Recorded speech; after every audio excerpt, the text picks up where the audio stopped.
भारत की आबादी करीब 140 करोड़ है, ये आप सभी जानते हैं। भारत की अपनी सरकार है और एक संविधान है जो प्रत्येक नागरिक के मानव अधिकारों को निर्धारित करता है, जैसे अभिव्यक्ति की स्वतंत्रता, धर्म की स्वतंत्रता, समानता आदि। भारत में पैदा हुए प्रत्येक व्यक्ति को इन अधिकारों के बारे में पता होना चाहिए। क्या हर भारतीय नागरिक इस बारे में जागरूक है? नहीं। शिक्षा के अभाव में लोग अपने अधिकारों के प्रति जागरूक नहीं है। कुछ पढ़े लिखे हैं जो जागरूक है, बाकी अपने अधिकारों को लेकर अंधेरे में है। भारत की राष्ट्रपति द्रौपदी मुर्मू को तो आप सभी जानते ही हैं। वह सुप्रीम कोर्ट के एक प्रोग्राम में गई थी।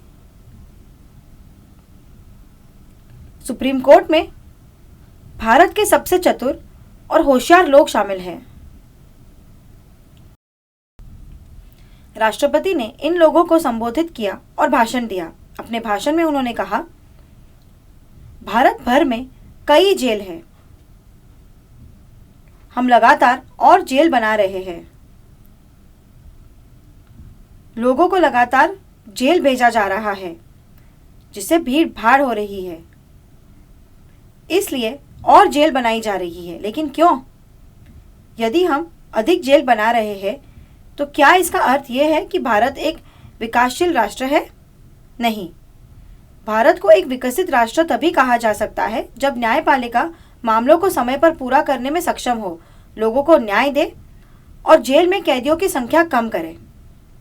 हालांकि जेलों में अभी और भीड़ हो रही है। क्या ये सही है? अदालतें क्या कर रही है? अदालतों में मामला सालों तक चलता रहता है। जेलों में इतनी भीड़ क्यों है? यह भारत की उच्च अपराध दर के कारण है। ठीक है, मैं इसे समझती हूँ। इनमें छोटे मोटे अपराधों से लेकर सबसे खतरनाक अपराध शामिल है, लेकिन इनमें से किसी को भी जमानत नहीं दी जाती है। लोगों को छोटे से छोटे अपराध में गिरफ्तार किया जाता है। उनमें से कई को जमानत चाहते हैं, वे इसे वहन नहीं कर सकते। भले ही जमानत मांगना उनका अधिकार है, लेकिन उन्हें चुप रहना पड़ता है क्योंकि वे इसे वहन नहीं कर सकते। इस कारण कई लोग जेल में बंद हैं। अंडर ट्रायल वो व्यक्ति होता है जिसे किसी अपराध के मुकदमे की प्रतीक्षा में हिरासत में रखा जाता है। अदालत ने अभी तक व्यक्ति को सजा की घोषणा नहीं की है और मुकदमा चल रहा है। दोषियों की तुलना में भारतीय जेलों में अपनी सजा का इंतजार कर रहे अंडर ट्रायल कैदियों की संख्या बहुत अधिक है।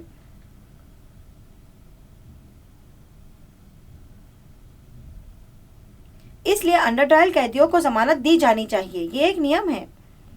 एक बार जब अदालत अपना फैसला सुना देती है तो व्यक्ति अपनी सजा पूरी कर सकता है। जेलों में अंडर ट्रायल कैदी भीड़ भाड़ का कारण बन रहे हैं। एक अक्षम न्यायपालिका भीड़ भाड़ का कारण बन रही है। यही कारण है कि लोगों को केवल जेल में डाल दिया जाता है। ये जेल बेहद अस्वच्छ है, इससे बदबू आती है, सोने की व्यवस्था बेहद खराब होती है और कई स्वास्थ्य समस्याएं पैदा होती है।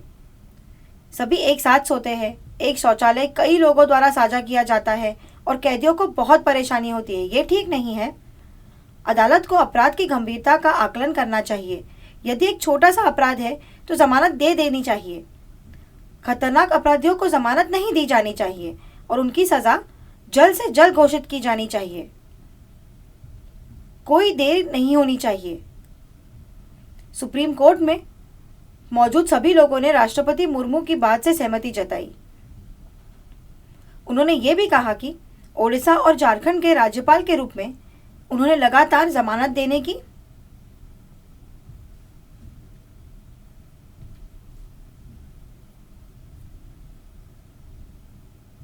और अगर सभी सबूत है तो फैसले में तेजी लाने की वकालत की। उन्होंने कहा कि हमें लोगों को जेल में डालना बंद करना चाहिए क्योंकि इससे भीड़ भाड़ बढ़ रही है। उन्होंने तर्क दिया कि दोषियों के लिए जगह बनाने के लिए अंडर ट्रायल कैदियों को जमानत दी जानी चाहिए।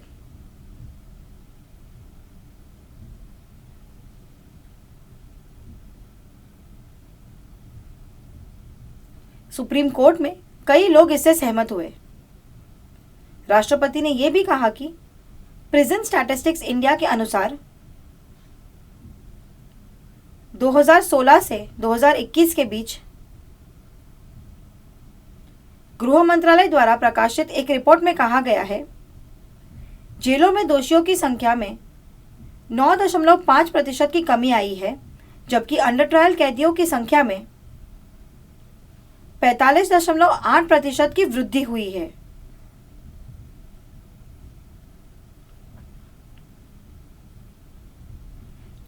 इतनी बड़ी असमानता, जेलों में और जगह बनाने के लिए अंडर ट्रायल कैदियों को जमानत दी जानी चाहिए। जब जेलों में भीड़ हो रही है तो क्या हमें और जेलों बनानी चाहिए? क्या इसी को विकास कहते हैं? नहीं, सबने माना कि ऐसा नहीं होना चाहिए।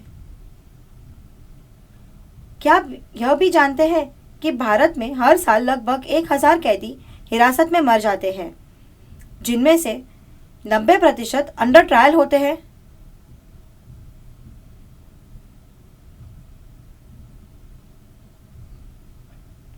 वे आत्महत्या कर लेते हैं क्योंकि वे जेल में भयानक परिस्थितियों को सहन नहीं कर पाते हैं।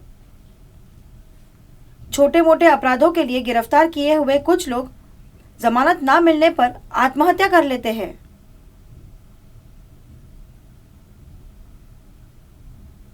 कुछ अंडर ट्रायल कैदी अपना मुकदमा खत्म होने की प्रतीक्षा में मर जाते हैं। दोषियों की संख्या बहुत कम है और अंडर ट्रायल कैदियों की संख्या 90% से अधिक है।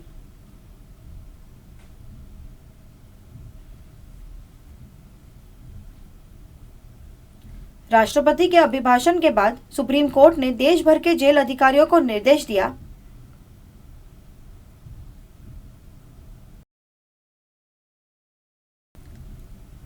कि सभी अंडर ट्रायल कैदियों के सभी विवरण प्रदान करें।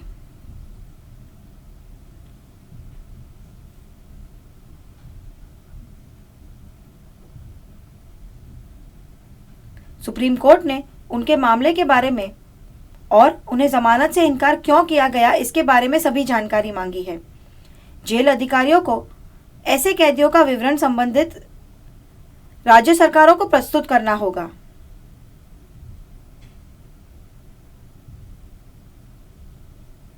इसके बाद इसे जस्टिस कौल और जस्टिस अभय एस ओका को सौंप दिया जाएगा। उनके पास अंडर ट्रायल के अपराधों और जमानत अस्वीकृति के कारण से संबंधित सभी विवरण होगा।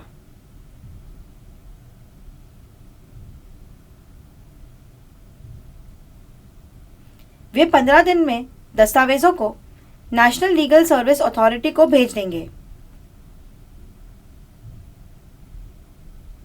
इसके बाद नेशनल लीगल सर्विस अथॉरिटी सरकार से दोषियों को जमानत देने और सजा देने के तरीकों के बारे में बात करेगी। उम्मीद है सरकार जल्द ही कोई समाधान निकालेगी।